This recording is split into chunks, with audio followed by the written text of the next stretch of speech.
бауырым ал. 1-ақ минут саған. Слишком жассың, 2 минут сөйлейтін. Ассалаумағалейкум. Менің есімім Нұрғиса Қыдырбай, Қарағанды облысы Теміртау қаласынан келіп тұрмын. Ақтау елді мекенінен.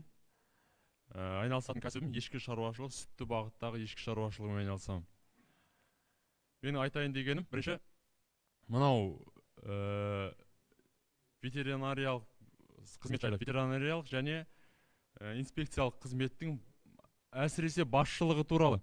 Ол жерде отырғандардың көбісі менің осы көзімізбен көріп жүрміз ғой. 10-20 жылдап отыр. Анау басшылық қызметте 10-20 жыл отыр ол адам. Ол адам жұмысына бармайды да, ол үйінде телефонмен басқарып отыр. Бәрін білет, кімде қандай шаруа, кімде қандай мал бар екен. 20 жыл бір орында отырған басшы жұмыс істемейді.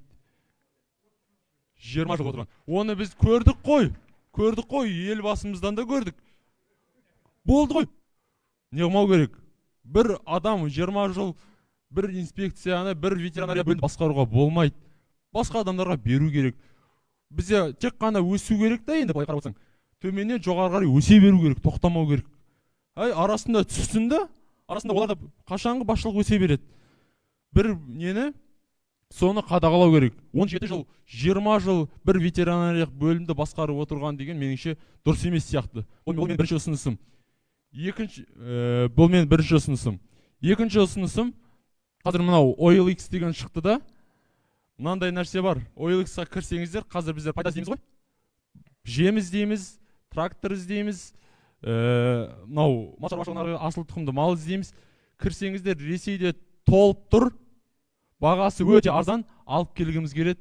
Ал шынымен де жат ақшасын сұрайды. Біздің қазақтың ақкөңіл жігіттері соны барады да төлейді, шетелдік банктың шотына салады. Сосын түк жоқ, алданды. Мен жаңа ғылым және ауыл деген YouTube-та арнам жүргізем.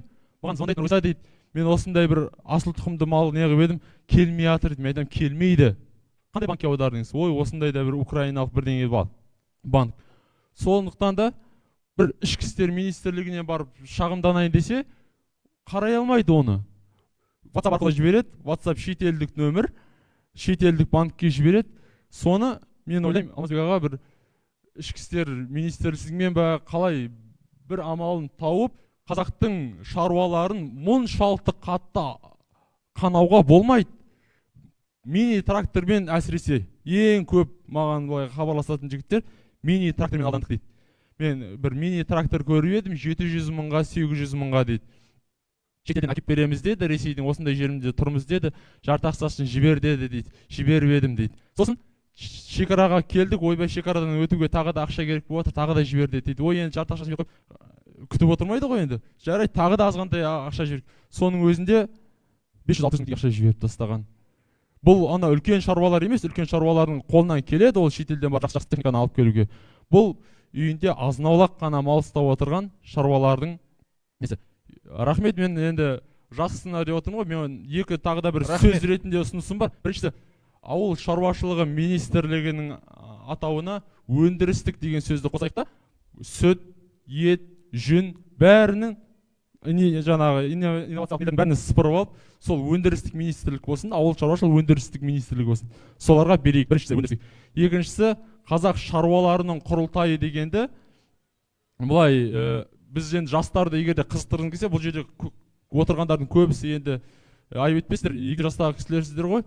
Жастарды осы салаға қызықтырғыңыз келсе, бұл жерге бизнес деген сөзді қолдану керек. Бизнес деген сөзді қолдансаңыз ғана, бұл жерде ақша бар екенін, ауыл шаруашылығында табыстың бар екенін, бұл жерде де жақсы көлік мініп, жақсы киім киіп жүруге болатынын дәлелдесеңіздер ғана жастар келеді. Бұның шын мәнісінде кәсіп екен. Ал егер былай жалғаса берсе, мен білмеймін, осы жерде отырғандар 50 жылда ел жаңа, ертең 50 жылдан кейін біздер артымызда кім қалады, ол малды кім бағады деген сияқты. Рахмет. Орынды жастарға, жас буынға бәлкім басқа форматта жасау керек. Так, битсек. Нұрғиса өте маңызды дүниені айтты. Қазір Қазақстанда жем шөп жоқ деп, мен мал туралы айтпаймын, Ресейдің, Чечняның, Украинаның, Ставропольдің, Беларусьтың адамдар шығып жатыр. Мен саған мына жерде су тегін 30 теңгеден кебек жіберем дейді. Байқұс қазақтың шаруалары сол шын екен деп әге ақшаны аударып жібереді, ақыр аяғында не ақша жоқ, не жем жоқ, сондай жағдай болды. Міне жұрттың арқасында тағы да ұрынып жатырмыз. Иә?